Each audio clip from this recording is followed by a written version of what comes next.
First of all, thank you so much for inviting me. Amazing privilege to be able to speak with this group. David, though, Clinical Vice President of Royal College of Physicians as a geriatrician.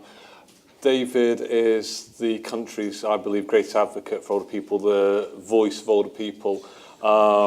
Just a round of applause for getting to that position. Worryingly, I understand he has been in post for 67 days, and I hear there's a video doing the rounds. And video of him meeting some foreign investors. He was negotiating £400,000 to represent a foreign company. But to be fair, David did say he'd have to clear it with the Royal College first. Right. So, discovering geriatric care. I'm going to go straight to the punchline, actually. This really should be the conclusion slide. Great care is discovered, not decided.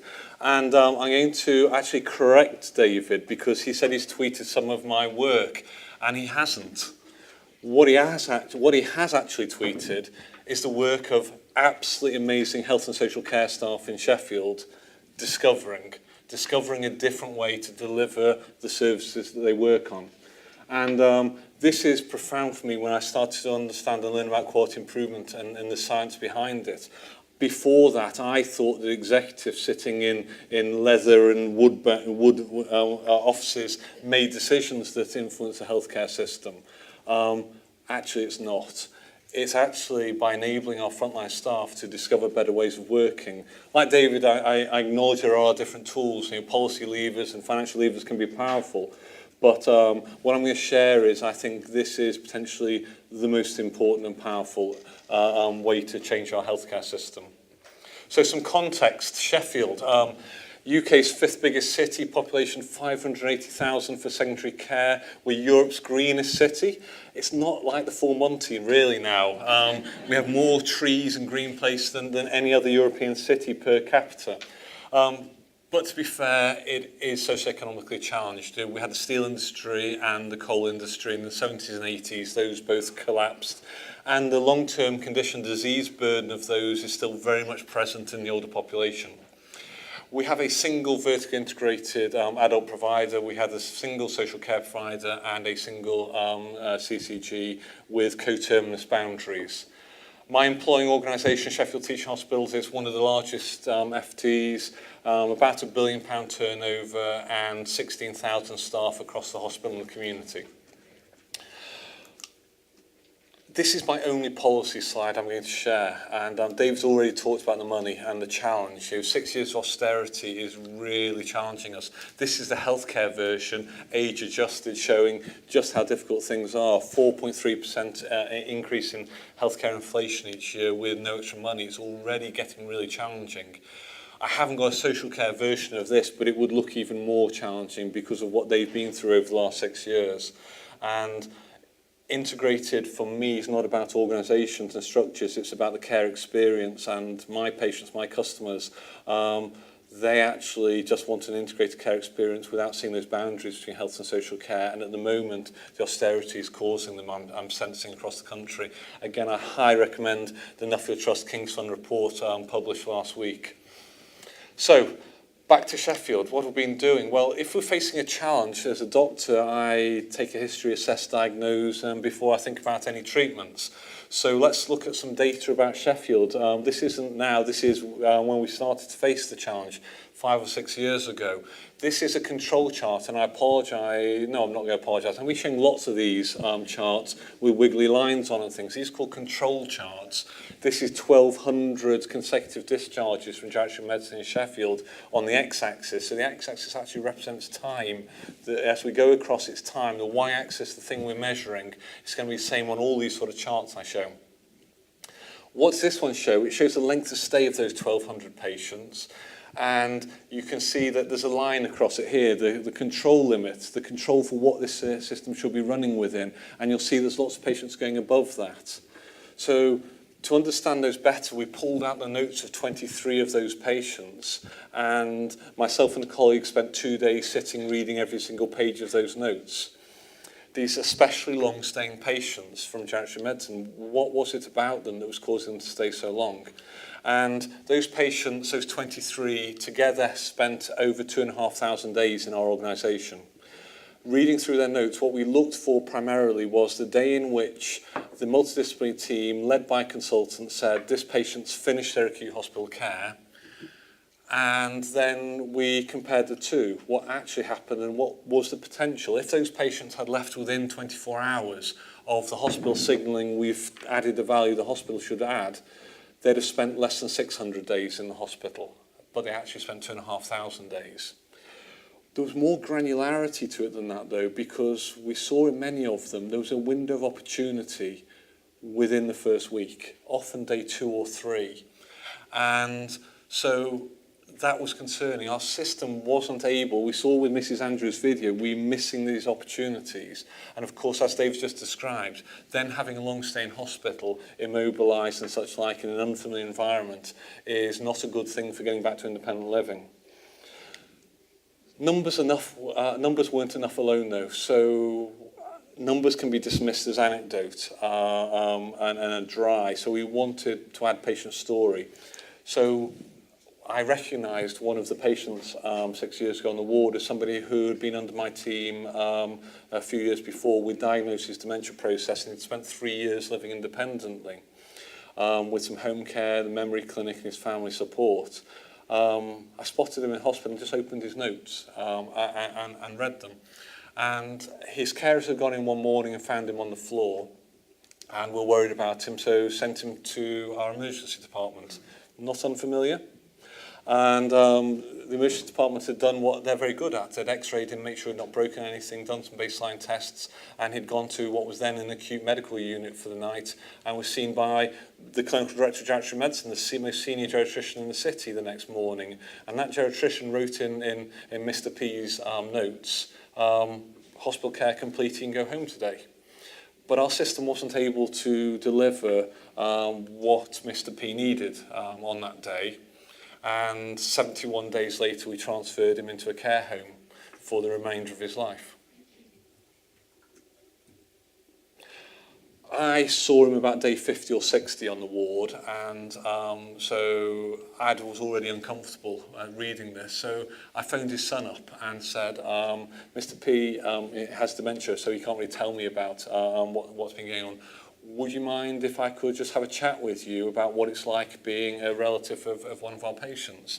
And he was the nicest chap. He said, of course, I'm coming in to see Dad this afternoon. No problem at all, I'd be delighted. So I just asked one simple open question, what's it been like? And the first thing he said didn't surprise me at all. He said, I've met some absolutely wonderful nursing staff. They're so caring. And we have amazing nursing staff in Sheffield. The next thing he said was more concerning. I'm absolutely bamboozled by the whole thing. Dad was in this emergency department, then he was on this medical unit, then he was on this ward, now he's on this ward here. I'll be honest with you, I don't really know what's going on. And that was concerning, and I think that, as David's mentioned, the complexity of the systems that we have to navigate. And then the last thing he said really concerned me. He said somewhere in that, Dad's lost his false teeth. And when Dad had those fitted 10 years ago, he didn't have dementia, he was cooperative with the dentist, and they've been really good teeth. Now he's got this dementia process. I don't think he's going to be able to be cooperative with a dentist now. And I'm really worried because Dad's clearly not eating so well. I was embarrassed to be a member of our care system on that day.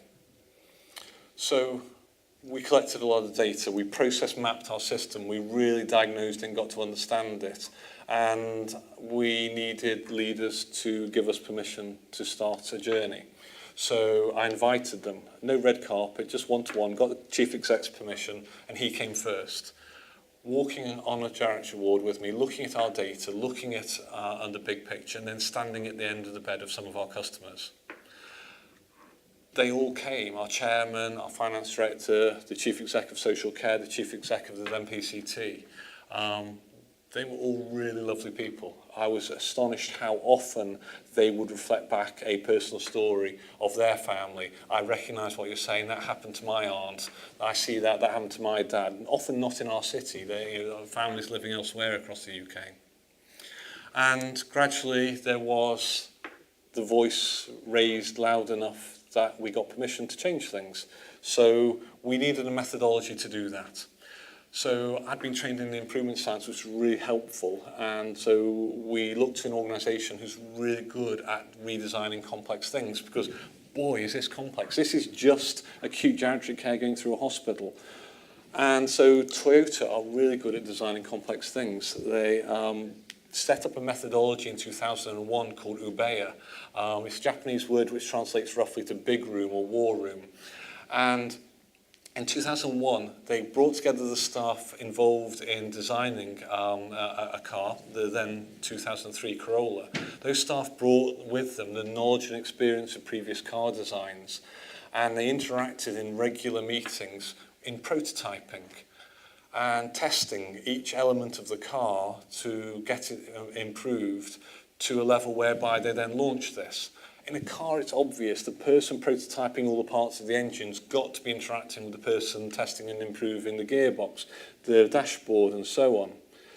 We saw parallels. Surely some parts of these are crucial to improve at the same time so that we improve the whole system rather than just cause unintended consequences.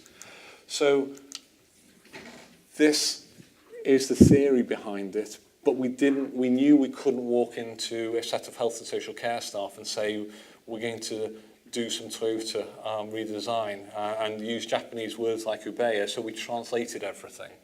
No Japanese words, no mention of motor cars, but in every other respect we set up an Ubeya and invited in who we believed were the equivalent stakeholders of a car design. So nurses, therapists, secretaries, ward clerks, GPs, social care staff, and some doctors as well. And we started meeting. We've been meeting for 4 years next month, for 1 hour, 12:30 to 1:30 every Monday. We start every meeting with a patient story to remind us of the purpose of why we're there, and the vast majority of meetings we have a patient in the room with us. This week we had 2 patients in the room with us, one a patient governor, one a patient representative. And that's been incredibly important, we believe. We have had everybody from care assistants to chief executives over the 4 years in the room, and we have a completely flat hierarchy. Everybody has an equal voice, and the patients make sure that happens. The patients ask questions which nobody else would. The patients will send the chief exec an email that nobody else would. Sometimes we have to be careful with that bit. But in here, staff discover. Staff are coached by 2 coaches, myself and another co-coach. We've always, over the 4 years, had one or both of us in that room without fail for 4 years now. And we bring coaching skills and improvement science skills to help people who come turn their ideas into tests of change with leadership enablement and then discover from that. And I think A.A. Milne summed up nicely what the essence of the big room actually is. He says, here's Edward Bear coming downstairs now, bump, bump, bump on the back of his head behind Christopher Robin. It is, as far as he knows, the only way of coming downstairs. But sometimes he feels there really is another way. If only he could stop bumping a moment and think of it. And that really captures, for me, what I hear from our frontline staff. I have most of my time not holding a stethoscope now, leading quality improvement in my organisation. And the voice of the staff saying, we're firefighting. We're just operationally under such pressure. How can we possibly do any of this? Well, this is what the big room's about. It's an hour, it's over lunch, people are free to bring the sandwiches. But it's an opportunity to get away from bumping down the stairs and be encouraged to think how it could be different. And then we find the staff are not short of ideas, they're brimming over with ideas, and we then turn them into tests of change with rigour and discipline and measurement. And so we've been testing all sorts of things, literally hundreds of plan, do, study, act cycles, that trial and error, that learning through prototyping. We've not had any randomized control trials undertaken in this room, I'm afraid to say. It's been like the car industry. We've made a better model each time by testing and measuring. So what have we done? Well, the staff started with that discomfort that we could have got people home within the first few days, that we missed an opportunity. So that's where the testing began. We started testing, could we do a different way of delivering the acute assessment in those first few hours? So we started with 1 doctor, 1 day testing, 3-day testing, 1 week testing. We found that we could turn arrival to consultant review from 20 hours average to under 6 hours average. We could do it with a multidisciplinary team. We fitted people with pedometers in tests. We measured that they walked miles delivering this over a day. Executives said, well, we don't want you walking. You're not adding value to the patient then. Shouldn't you be doing this in one place? So with accumulation of all that process, we moved to an implementation. And through that journey, we started to understand better. We understood that whether our patients were referred as outpatients by ambulances or GPs, they actually had the same need from the same staff. We started to gradually, through the tests, have this prototype that we then implemented. And the first step was a frailty unit. We moved from having a general medical assessment unit, we carved some of that off to be an acute frailty unit. And it's been open for over 4 years now. And so we changed something. But we measured as well to make sure that we didn't just change something, we improved it. So here's some of the data. We moved from nurses and doctors working on a general medical unit, calling in therapists as and when needed. Through all those PDSA cycles, we tested that if we got nurses, doctors and therapists who just did acute geriatric assessment and put them in one place, we believed it would be a better process.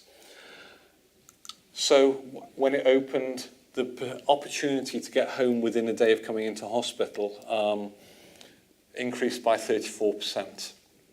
And I think what Dave said about coming to hospital, being told that you've got reflux when you've had your test done is really important. So it's not, that is value added to the patient.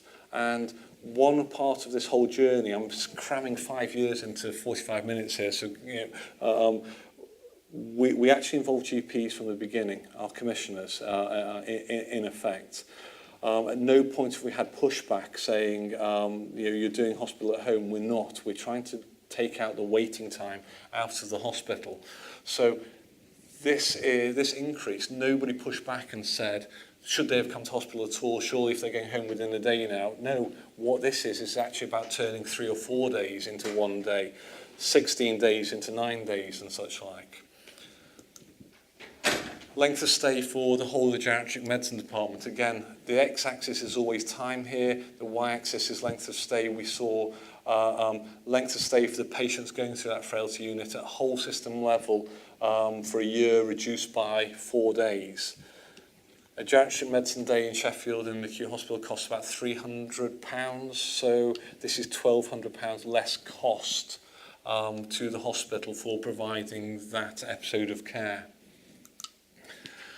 Balance measures. We were designing a system that people were in hospital for less time, but is there an unintended consequence? Are we just killing them? That's a way to decrease length of stay. I'm obviously joking, but it's important to measure to make sure you're not doing unintended harm to a system at the same time. What's called a balance measure. So mortality was our balance measure. And so here, this is the proportion of people, or the proportion of the admissions who die under our care. Now, of course, there's a lot of death in geriatric care because we deal with a lot of natural end-of-life process. So we were measuring this to make sure it didn't go up. But at the point where the frailty unit opens here, you can see 2 things I would suggest. One is it becomes less variable.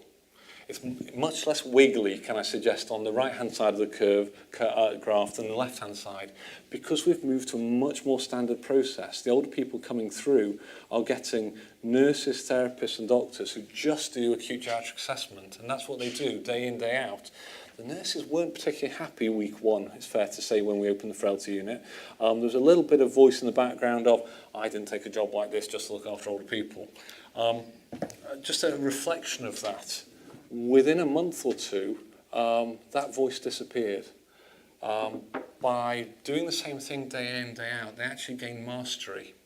And that's something that makes people happy, actually, because it's really nice to go home proud of what you've done.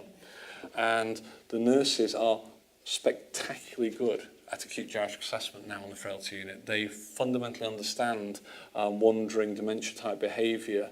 They understand that sedating people to get them to sleep at night is a really bad thing.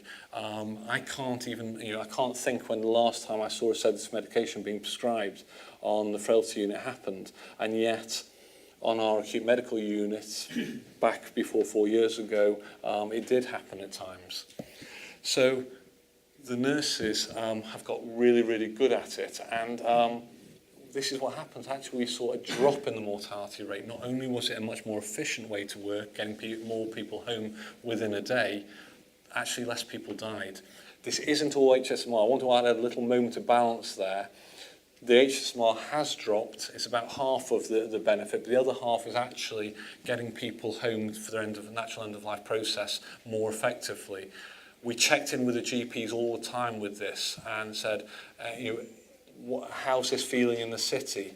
And that was interesting because we were worried they were going to say, oh, you're sending people home, it's really hard work for us as they die. They didn't. What the GPs said to us was, this is great. They were aware that there's national data showing that the proportion of, when the general population are asked, what would you like for your natural end-of-life process? A large proportion of us say, I'd like to die at home with my family. And we know the data shows that actually that doesn't happen anywhere near as much as we'd like it to, and we over-hospitalise death as a nation. So they were saying, actually, this is starting to reverse that. And instead of saying, worried there'd be any caution, they said, go faster, go further, we want more of this, please. But we faced a new challenge then. This was up, this was working, we continued to monitor every week from the Frailty Unit. However, it was no longer our key constraint. Now our key constraint was the base wards to the community, hospital to the community interface. And in the big room, I think it was one of the patients asked one day in the big room, why is it you assess us in hospital kitchens, hospital bathrooms, hospital beds, hospital staircases to decide what we're going to need when we get home to support us there, when actually none of our bedrooms and bathrooms and kitchens and things are like the ones you have in the hospital? And that really triggered a discussion. We stood back and thought, what we do is we assess people to then tell the community what's needed and then discharge them. We assess the discharge. So we challenged ourselves, could it be different? Could we actually flip that over so that we discharge somebody to their own home and assess them there as they got home? Now, with the time of waiting, that took about a week as it was a baseline when we started this 3 years ago or so. And that felt impossible. So when things feel impossible, improvement science says make it smaller. Make it much smaller until it's so small you can get people to say yes and give you permission. So what it got to is, can we do this differently for just one patient on one day? And the clinical director of geriatric medicine said, I want to take responsibility for this. He was attending the big room whilst my colleague and I were coaching. And the physio said, I'd like to have a go at this. And the clinical director said, I give you air cover for this. You've got permission. I'm taking responsibility, the clinical director, he said. If anything goes wrong, I want you to just bring the patient back to the hospital and I will go and apologise to the patient and the family. That's what leadership is in my mind. It's enabling, allowing people to do what they believe is what they're able to achieve. And a manager in the room was enabling. He said, look, let's not use the usual ambulance service for this. That might make it all go wrong. You've got permission to spend £84 and we'll just book a private ambulance to make this test happen. That was the patient's story the next week. that physio reported out at the start of the meeting with the patient's story of what happened. And she said, we selected a patient, she was very old and frail, she had a dementia process, not a severe one, mild to moderate. Her family were happy with what we were aiming to do. Community colleagues the week before in the big room when we were planning this had said, normally, you have to wait for the home care package and all that sort of stuff, but for one patient, it doesn't matter. The community staff, health and social care staff said, look, for one patient, whatever they feel is needed, we'll put it in there and then on the day. So they were enabling as well. And the physio said, as we got, the physio said, she said, I don't think this is going to work. She said, normally we'd bring this patient deeper into the hospital, we'd let things settle down, we'd do a multidisciplinary assessment, and then we'd let colleagues in the community know what was required, and when that was ready, we'd discharge the patient to it. She then said, what actually happened was, as we got home, the patient recognised her front door. The words she used as the patient entered her home were, she came alive. She got hold of her own furniture, it was familiar to her. The physio actually reported that the assessment finished with the patient making the physio a cup of tea. It was just, what was important was nobody decided this. This had been discovered by that physio that week, and her colleagues, her peers, heard this. And that gave us a little bit of confidence. She owned what had happened. We owned trying to move this forward. We weren't being told, we were discovering it. So we did more and more PDSA cycles. We learned lots more along the way of how to do this. We learned actually it's much better for a community member of staff to meet the patient as they get home to do the assessment, because the travel time from hospital out and back again is inefficient, but also a community member of staff knows how the community works. A hospital nurse and physio knows how the hospital works. We don't want everybody to have to understand the whole thing, so a community member of staff knows better how to trigger things. We learned that actually nurses and therapists can become generic assessors.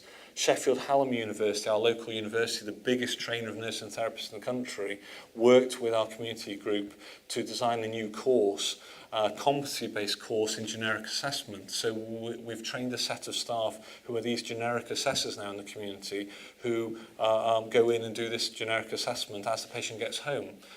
It works for the majority of patients.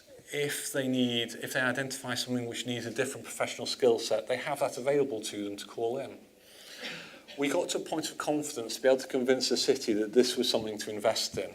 We'd vertically integrated, our community colleagues were doing amazing work simplifying the fragmentation of the community, and they formed something called Active Recovery. Health and social care collaborating bi-directionally, trying to support GPs keeping people at home, avoiding unnecessary travel to hospital, but also allowing us to implement this new process of discharge to assess. It's needed money.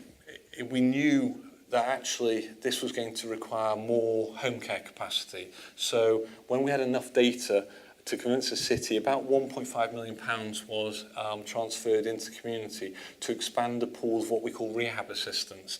I've got the manager of Active Recovery, an absolutely amazing woman called Cheryl Eyre, sitting just to my right here.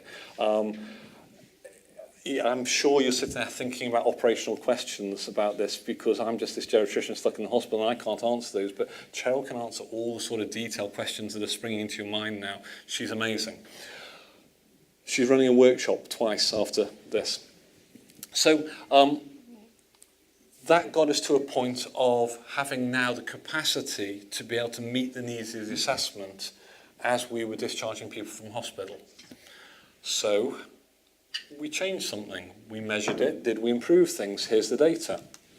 So this is the pilot ward, the first ward that stepped up to the plate and said, we're the ones who are going to work with the community, this active recovery service. We're the ones who are going to learn how to do this from the hospital. They were really cautious. It challenged their whole way of thinking. The ward, have a duty of care. They thought they need to know what the patient's going to be getting that night before they let go of them. That's the way it works in the hospital. So they were one of our more forward-thinking wards, but they still needed extra air cover, so they were given permission to keep the bed open. To allow the bed to be blocked when the patient went out, until the community colleagues had phoned up and said, we've done the assessment and it's okay. It's okay. They're going to stay at home with us. You can get on with the next patient on the ward. What was interesting, 3 weeks into big room meetings from that point, this ward came into the meeting and said, I remember a group of nurses and therapists all sat there with their arms folded, and I thought, oh my goodness me, what's gone wrong? And they said, we're not testing anymore. Oh God, and my heart was sinking. And then they said, we're not testing anymore because this is so clearly a better way of doing it. We're not testing anymore. This is now implemented on our ward. This is going to be our usual way of working. We don't need to hold a bed. And they actually said they stopped the bed being held at all because they'd gained confidence. They built relationships across the hospital community interface. And so they were taking this is a chart of not length of stay, this is time from completion of acute care to getting home from a base geriatric ward. The number in the corner there says 6.7, so these dots are consecutive patients. It was taking 6.7 days on average from the MDT saying acute care is complete to the patient being back in their own home with the community colleagues, assessing to discharge. And then they flipped over to discharge to assess. And 6.7 days became 0.4 of a day. Essentially, the patients were leaving on the day or the next morning to go out to be assessed in their own home by the active recovery service. 1 week, this ward, in this time period, brought in a complaint letter for the patient's story. And it was a complaint letter from a patient's daughter. In summary, it said, Mum's been in with you twice this year. The first time she was in, you gave me a week's notice she was coming home. This time she just appeared at home. What's going on? That's rubbish. Not bobbins, like you said. Bobbins? Thank you. Yeah. I'm a man kid. That's what a complaint letter should be. Because the ward were able to use it, because they looked at the data and said, this daughter's spot on, she's right, it was taking us a week and now they go straight home. But they're able to reply to that letter and say, thank you. We need to know this, because what the ward had already done, they'd realised they needed to manage the expectation of patients better. So they'd been telling everybody as they're coming in, the patients, that this is happening now, and we'll get you home as soon as we can, when you finish your acute care. What they learned from that complaint letter is, not only have you got to manage the expectations of the patient, but you've got to manage the expectations of their families and carers. So we try to do that from the Frailty Unit now. So from the Frailty Unit, we'll be explaining to people, this is actually what hospital is about, and as soon as it's complete, we'll try and get you home again.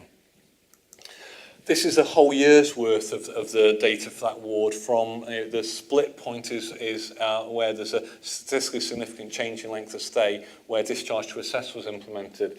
You can see it sustains, and they reduced their overall length of stay for that ward by just over a week for every patient. 7 days times 300, £2,100 less cost per patient. That's the financial cost, but as David was alluding to, the more profound cost is a week of institutionalisation, a week of immobilisation, potentially relative to being in their own home, holding their own furniture. Falls. This was unexpected. We weren't measuring this. The falls group in the hospital were, they came and said in a meeting, well, a senior nurse sent us this. I work in a hospital where a nurse will send me this now. How lucky am I? And she said, I've had a look at this. She'd analysed it as well. She said there's a 30% drop in falls rate on this ward, and this is the same split point for that pilot ward when discharge to assess was implemented. We were cautious. We said, did you change the way you reported falls? Is this an artefact or something? Did you change anything else? Did you implement some new falls awareness package or something? So the ward staff said no. The only thing that changed then was we implemented discharge to assess. The only interpretation we can come up with, because the number of patients on the ward didn't change, it's a 28-bedded ward, because they've taken a week off the length of stay, yes, far more patients are piling through it, but the denominator hasn't changed. We've shut down other wards in the hospital. We have 3 less geriatric wards than we did 5 years ago, but this ward's not changed. So our interpretation is that actually the patients who were acute care complete were more likely to be mobile, maybe a little bit frustrated, but still had that high proportion of having a cognitive impairment. And that combination is really quite toxic for risk of falling over, being up on your feet and in an unfamiliar environment. Acutely unwell people who've got a drip up and are in bed don't fall over so much, we believe. So something really important about safety on the wards as well. If you don't need to be in hospital, really a great place not to be. And then this is whole system. This is whole system last year. Over the last 4 years. So discharge to assess spread through our medical and surgical wards. And so this is a graph, x-axis again time over years, so 2012 to the end of last year. The y-axis is the number of days from hospital signalling we're finished with the patient to them being back in their own home with the active recovery service. You can see that 3 years ago, that's running at 5.5 days it was taking us. This is for the frail older patients from medical and surgical wards getting back to active recovery. The bit in the middle here, this is where we were learning, and things were starting to improve. This is the point where we got enough data to convince the city to invest in this, expand the capacity so that we could spread this across the whole system with the capacity in the community in place. So last year, 5.5 days was actually down to 1.1 day, and that's for over 10,400 patients. Those numbers start to become quite profound if you multiply them up. And the £300 a day isn't the cost of an acute surgical bed in a teaching hospital. It's far more than that. But for me, that's not what it's about. What those people in that big room are doing are discovering a better patient experience. They're listening to the patient voice, turning ideas with improvement science into tests of change to deliver a better patient experience, because the patients are saying, we want to be in hospital if we're sick, but when we're not sick, we don't want to be in hospital. And this is actually taking between 30 and 40,000 days of time when people could be at home back into the home for them. This is whole system. We read in the press about David saying two-thirds of hospital beds in the NHS are filled with people over 65. We're bucking the national trend. Actually, length of stay for over 65s in Sheffield has come down because of our integration with the community, because we're able to better get people back home again.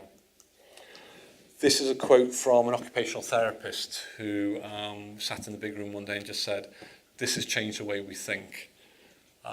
Their ward had weekly MDTs before and such like. That no longer makes sense to them. If you can get somebody home on the same day or the next morning with discharge to assess, and it's a Wednesday, it's unthinkable now to wait for an MDT on a Tuesday and such like. So it's forced them, they force themselves to think daily, to think every day, what's going on, how can we get people home? They've stopped using the hospital kitchen because they now know that they've discovered it's better for the patient to have that experience in their own kitchen. For me, this was highlighted last week fundamentally. 7:30 last Monday night, I had a knock on my door by a distressed middle-aged woman saying, "Can you help my husband lift his father off the floor, please?" So I went and helped, and Kirsty Allsop says, I think she says, "You know whether you're buying a house within 11 seconds or something." As I walked through the kitchen to this older couple, into this older couple's lounge, 11 seconds was plenty for me to know that this was a precarious situation. It was unkempt, there was things everywhere, there was a man lying on the floor, there was not days or weeks, but probably months of medication sat on the table. And when we stood him up, I helped them navigate, and they triggered our active recovery service and stayed at home.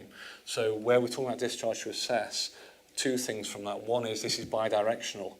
The GPs trigger exactly the same active recovery service to help them look after people who they're confident of diagnosis in, to avoid unnecessary hospitalisation. I don't like avoiding admissions because we don't avoid admissions for 30-year-olds, but what I do like is where we can actually, where we've got confident, great GPs making clear diagnoses, do everything we can to support them with a more holistic aspect that unnecessarily triggers transportation to hospital. But for me, I understand this comment from this OT now so much better because of walking into that house last week. If I'd have stood at the end of a hospital bed as a consultant, it would have been impossible for me to understand the context of how this person actually lives their normal life. And yet, in their home, I knew within seconds. That's why Discharge to Assess works, because we're assessing people truly in their own home environment. We're actually, hospital staff we now know over-egg, because they have to. They have to be safe. They have to say, you know, at the upper end of what care needs are to send out when we assess the discharge. If you discharge to assess, the assessor in the patient's own home gets a much more accurate measure of what people truly need. And then when that's eventually handed over to independent sector home care, it's been minimised through a combination of rehabilitation and reablement. So what's active recovery?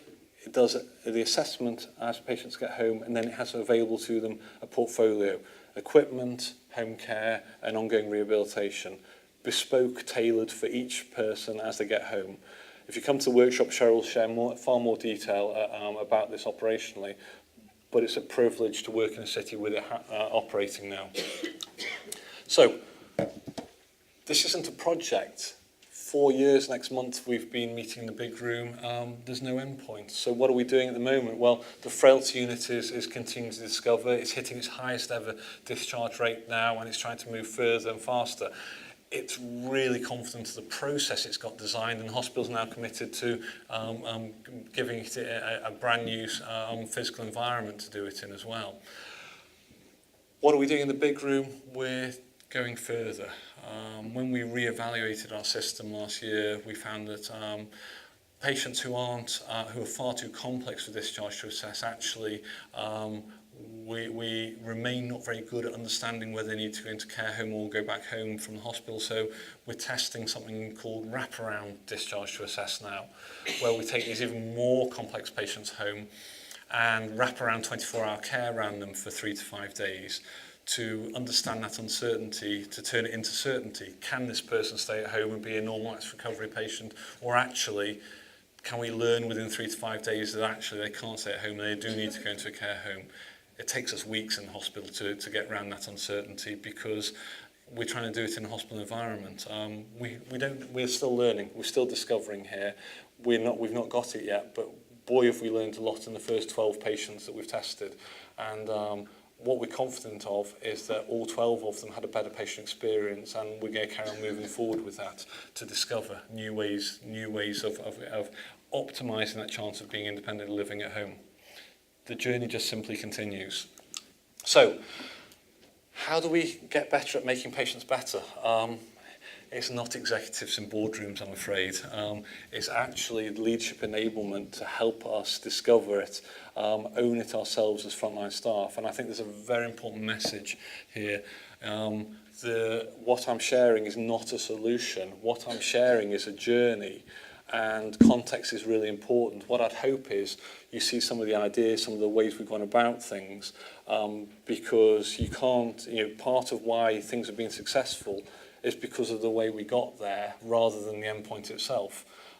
If we were to start again, yeah, boy, could we go quicker? Because we've learned so much from failure along the way as well.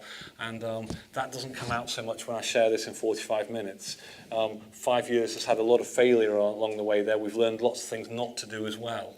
Let me give you a very brief example of that. We thought getting people into hospital by getting GPs to visit first thing in the morning rather than at lunchtime was a good thing.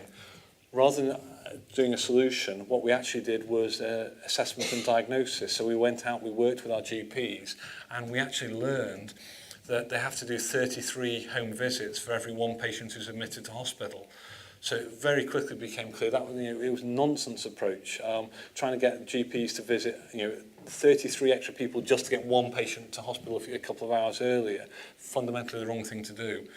Thank goodness we didn't jump to a solution there. We went out and assessed and diagnosed first. But in that assessment and diagnosis, what we did learn was that the ambulance journey took much, much longer than it should have done. So the lunchtime visit became a tea time delivery to hospital.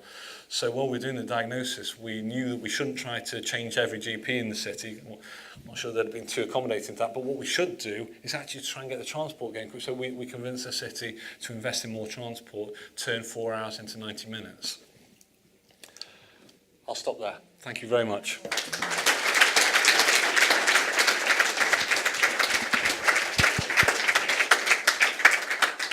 Tom, that's tremendous. Thank you for those key words of enabling, I think really came out, and really hearing that in pursuit of the discovery that you've been describing. And I thought the emphasis on the word mastery as well really resonated. Fantastic. But today he's had a real theme of collaboration across professional boundaries, collaboration with social care, with carers, David mentioned right at the beginning, and wonderful to see the modelling of collaboration across the Pennines, and we're going to continue that in our, and maybe there'll be some competition as well. Some competition in the answers to the questions as well. So we've got 15 minutes now for your questions, your comments to Tom and David at this stage. Yes, please. If you could stand up, say who you are, and shout loud. If I need to, I'll run with the microphone as quickly as I can. Everybody. My name is Trevor Fernandez. I'm a patient representative. I've got a particular question for Tom. Tom, I found your presentation really quite inspiring from a patient perspective. But there's a but, isn't there? One of the things I'd like to know, and I see a lot of this in the NHS, lots of people, lots of clever people doing good work all over the place, but how can we replicate what you do in other areas? That's a great question. I'm humbled that I had the opportunity 7 years ago to learn about improvement science. It fundamentally changed my world. I was trained as an individual craftsman to work one-to-one with a patient, and I suddenly was taught that actually I work in a really complex system and should be an enabling leader within that, learning from other industries and other healthcare systems, and came back to Sheffield with an improvement science skill set. I only hold a stethoscope about 1 day a week now. The rest of my time is trying to build the capability and skills in the Sheffield workforce. We set up something initially called the Sheffield Microsystem Coaching Academy. We've trained 170 improvement coaches who go out and coach at microsystem level to enable staff to discover better ways of working, and microsystem being the interface between staff and the patients. So a ward, an outpatient clinic, an operating theatre. Being more specific to your question, we've now moved to a course to train the skills around the big room and what myself and my colleague do coaching staff. So I asked for a poster to be put up on the wall behind you because I preempted this question. So we've got something called Improving Flow now. What it actually is a mesosystem improvement coaching course, 1 year action learning. So we've just finished the first year of it, working with Warwick and Bath. The Health Foundation are very generous sponsors to supporting us financially. So we now have 7 big rooms in Sheffield, and they range between things like skin cancer, max-fac surgery, stroke, fracture neck femur, COPD, and we've got 2 mature big rooms, the Geriatric medicine community one that I've talked about, and we have one for respiratory medicine as a care pathway. These are rooms in which staff meet and are coached by 2 people. One, an emotionally engaged clinician, the other somebody who's got nothing to do with the pathway operationally. A manager if you want, but they don't have to be a manager, but somebody who's independent from it. And the 2 coach together.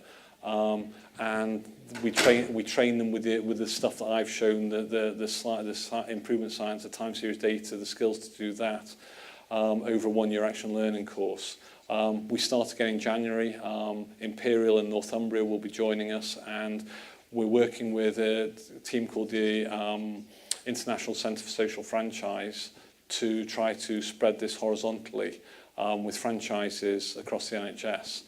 What we're absolutely clear about is we don't want to fall into any of the traps of previous attempts at spreading improvement capability, which the Modernisation Agency and NHS Institute, amazing organisations with just the best quality material, but it's very hard to sprinkle it down from national level. It has real chance to get it implemented. Chris Ham at the King's Fund wrote a paper called Transforming the NHS from Within. My belief is we've got to do this for ourselves. We've got to train ourselves in the skill sets to do this, to coach it. So it's our own staff who own the change themselves, but they need that skill set. So in Bath in January, the course will be running, setting up 12 big rooms in the southwest. January 18, a new course will be starting, so a new cohort will be starting. So the course will be running in Sheffield, Northumbria, Imperial, Bath and Warwick, and they'll all be setting up another 12 big rooms and so on through this horizontal spread, with everybody owning it, nobody running it apart from the hospitals themselves, training their staff in this skill set. So the capability is one thing. The leadership enablement is another thing. I think there's a link there. We had to do a lot of social movement theory, that patient storytelling and such like, to engage people at scale, to actually say, you've got to get on and get started with this. And so there's three things: the capability, the motivation, and the opportunity. And what worries me most is the capability, the improvement science skill set in the workforce to undertake this sort of work. And this is great to see an HSN meeting like this, because AHSNs are potentially a key player in this. There's a really long answer to your question. There was a lot of depth there. I've got Susan and then David on this. Yeah, sorry, Susan. Can I just respond very quickly? Before you do, Trevor, and then Susan, thanks.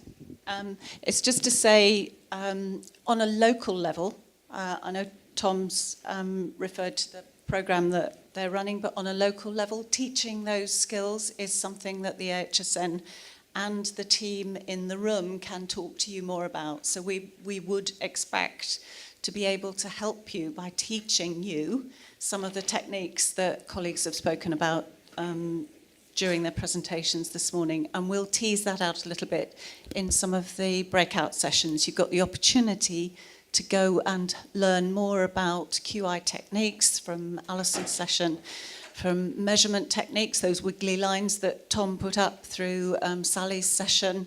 We've got some specifics about what local teams are doing and other inspiring stories on a local basis as well. Trevor, I'd like to take David, then you have a right to reply. I'll let you come back at that point. Well, okay, so first of all, I think the question may be based on a false premise. The assumption that things are terrible, things are getting worse, it's all gone to the dogs. Care in a lot of areas is unrecognisably better now than it was 15 or 20. I mean, I've been in the NHS 27, 28 years of my life. You think about how long people used to wait with a hip fracture to go to theatre now. We have a national hip fracture programme standardising care. We've had a national stroke strategy so that acute stroke services are the norm, for instance. The national dementia strategy's got every hospital thinking about dementia training and skills and pathways. End-of-life care for older people without cancer is unrecognisably better now than it would have been 15 years ago, with provision of specialist palliative care nurses. The idea it's all gone to the dogs, it's all terrible, is something that one has to contest. And the second is there's loads of innovation going on. If I go to things like the Acute Frailty Clinical Network, where I was recently, 21 hospitals, different sizes, different histories, all doing stuff to transform care. There's health economies doing brilliant work with, say, nursing homes to prevent admissions. There's lots going on. I think to get it mainstream, yes, teaching people quality improvement skills is one of the approaches. But if you look at Scotland, where Health Improvement Scotland is one agency that does both the regulation and the quality improvement, they've got a whole programme there called Older People in Acute Care, which does use QI, does set standards, does measure, does buddy up people. The problem in England is there is no one repository of all the good practice to learn from. There's lots and lots of different players, aren't there? And you've got NICE setting guidelines, standards, for instance. But the regulatory and performance management system incentivises people to do whatever it takes to get the regulators off the back. And the central tension we have is that most people have only got one GP and one local district general hospital, okay? And you can't allow it to fail by allowing it to just innovate slowly. On the other hand, we all know there's an unspoken hierarchy of priorities, don't they? Get through the CQC inspection, whatever they require, hit your 4 hours in your 2 weeks and your 18 weeks, get the money right, and do whatever it takes to get NHS Improvement, NHS England and the CQC off your back. And people cannot be liberated to innovate if they're constantly having to meet unrealistic expectations of what can be delivered. We are not going to reduce urgent activity by 20 or 30% in 3 years. We're not going to close half the care homes down. We're not going to be able to lose a third of our bed base. Everybody knows it, but everybody's engaged in a game of coming up with plans that will demonstrate to the regulator can do that. So what we need to do is be realistic and accept the fact that if you do all the right things, gradually, you may see an improvement in processes and outcomes, and stop having pilots based on dodgy consultancy report and no evidence, then you can in a year, because they haven't delivered what they were never going to deliver in the first place. But I can test the premise that things are all terrible. If you look at, say, the National Survey of Bereaved People, 20,000 people every year, in all settings, most people will say that their care of their loved one at the end of life was good or excellent, okay? And it's the bad news stories that get picked up by the Ombudsman and the Mail. So QI is one of a suite of tools, but it's not the only capability. David and Trevor, thank you very much, David. Trevor, your response, does this convince you? Just very briefly, I think, Tom, if I could perhaps try and talk to you later on. Okay. I just want to, I'm excited about trying to learn from some of the stuff you're doing. We've done some innovative work on, or we've got an innovative program on frailty in mid-Essex, and I think I've saw some of the similarities in what you're doing. I think we could actually enhance our program and try and learn from you, and then replicate it to other CCG areas and trusts. Brilliant. Great, thanks. And I know that, Tom, you're here all day, I think. Till lunchtime. Till lunchtime with the workshops. David's around for coffee, so we can continue the conversation then. We've got time for one more question with a short question, short answers, then we'll be going to coffee. So who'd like that slot? Yes, please, thank you. If you could speak loudly, yes. Yes, please. I'm a GP and I'm also doing a role for the CCG at the moment, thinking about older people's care. And one of the issues that I have kind of been contending with and still contend with and find very difficult is that when we kind of come up with what we consider to be a better model of care, or a kind of an innovation that might actually address some of the huge issues which are going on both in primary and secondary care. We've got this issue that I think you've just touched on there, David, which is about what happens in the interim, what happens while you're trying to affect change, and you've got to shift money around in order to do that. And you almost risk destabilising one system whilst you create another system.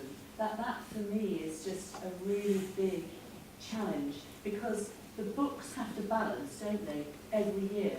We don't get to run, for 2 or 3 years of the project before we have to sort of balance it out. And I find that really big struggle. There's no easy answer. If you remember, during the Labour government, 3 successive Labour governments, GDP spent on healthcare went from 5.9% to 9.4%. It'll be back down at less than 7% by 2020. And during the Labour years, not through design, all the money got sucked up into acute hospital activity because of 4 hours and 2 weeks and 18 weeks, and we missed a fundamental opportunity to invest more in primary and community care. And of course, we've slashed social care by about 30% since 2010. So what you'd ideally do is double run, exactly as you say. You'd create that capacity in the other services, grow it, get those services up and running properly before you started taking capacity out elsewhere. There's very little evidence that just shifting care closer to home will save money unless you really do close bedded capacity and keep it closed.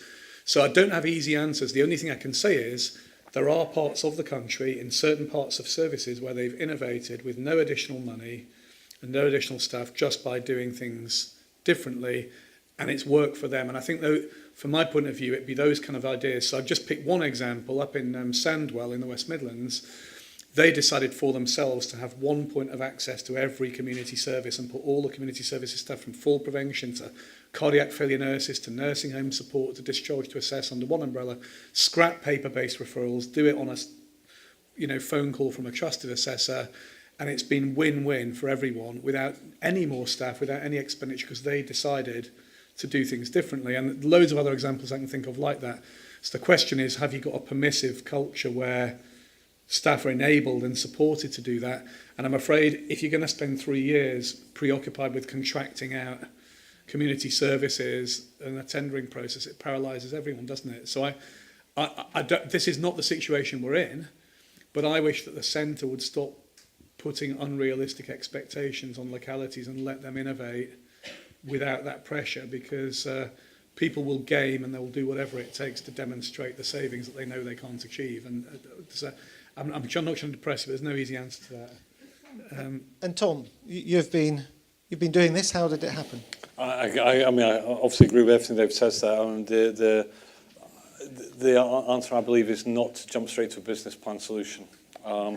So, you know, because you get it wrong because of the complexity of what we're trying to deal with. So, I mean, the QI approach is to start so small that the issues you talk about, you're flying under the radar from. So discharge to assess only came above the radar once we'd done enough testing to have a very high confidence that A, it was a better patient experience, and B, it would be fundamentally more efficient for the healthcare system. And at that point, there was then the confidence within it. You know, we were actually so confident that we would recuperate the transfer of funding to the community within one annual cycle. It wasn't even needed to be sped because it was going to be such a profound change, and it was. But we had to discover our way there. The learning we went through in those PDSA cycles, what happened in that first PDSA cycle I described with the physio is not how discharge to assess works now. If we'd have written a business plan at that point, it would have been something completely crazy about lots of hospital staff jumping ambulances and going out. It's far more sophisticated than that now because we prototyped and designed our way there before the point at which we said, this has now got to be funded. And we were able to write down a business plan at that point, evidenced by data, evidenced by the beautifully designed process, and that convinced a 7-figure shift. So all the tensions you describe are absolutely there, but there is a different way if you can get the capability and opportunity to undertake it. Tom and David, thank you very much. We'll be going to coffee shortly. Susan, did you have a comment at this stage? I think I would have said exactly the same as Tom. The key is keep it small. If you've got an idea, if you're inspired by something you heard this morning or something that you will hear in the workshops, take your idea, discuss it after lunch with the teams with SACI deliberately in communities because that's the way that things like this happen. But keep it small. Keep it small. Test it until you've got more confidence, you've got examples of the impact that you're having, and then that creates the way to scale it up. Brilliant. Thank you very much for our two speakers this morning and for Susan. And in a moment, I'm going to ask David if he's happy to tell us that un-PC joke before we go to coffee. I will if you want. Before we do that, I'm just going to give a couple of bits of housekeeping. We've got refreshments through till 11:20. So for 20 minutes. We've then got 2 rounds of workshops. All the details for these are in your pack. If you haven't yet registered, please do that during coffee. We start back in here at 1:30, back in here on the tables you're sitting at 1:30. At some point, please have a look towards the end of your pack. You can write down connections of who you're meeting, but also what struck you this morning, what surprised you. May have got loads of things to answer these questions already, but keep learning, keep connecting. And we're going to be doing all of that until lunchtime. At lunch, in here, there is going to be a live demo. You can bring your lunch in here. This is the Peterhouse room, the Pembroke room. That's 2Ps, Peterhouse, Pembroke, and next door. And the other 3 rooms for your workshops are on the other side of reception. So if you're in a P room, you're in here or next door. The other 3 are the other side of reception. And on that note, David, your joke. Oh, I'm not mic'd up now, am I? But that's right. Now, actually, yes, because I have to do some speaking here and there. The base file for all my jokes is a great thing on BBC Two called Old Jews Telling Jokes. And if you've not seen it, it's on YouTube. And if you want examples of optimal aging, it's all these old Jewish New Yorkers telling gags and corpsing over it. So it was about marriage, wasn't it? The marriage joke. Okay, it's very simple. It's the old couple, and the wife has been arrested for shoplifting, and she's up before the magistrate. And the magistrate said, what did she steal? Can of peaches. How many peaches were in the can? 5, Your Honour. Well, she can have 5 nights in jail, 1 for each peach she stole. It's a very serious matter, you know. And as she's being led down to start her sentence, the husband pipes up and he says, Your Honour, she also stole a can of peas. It's much funnier if you're a Jewish person from Brooklyn, you know, but...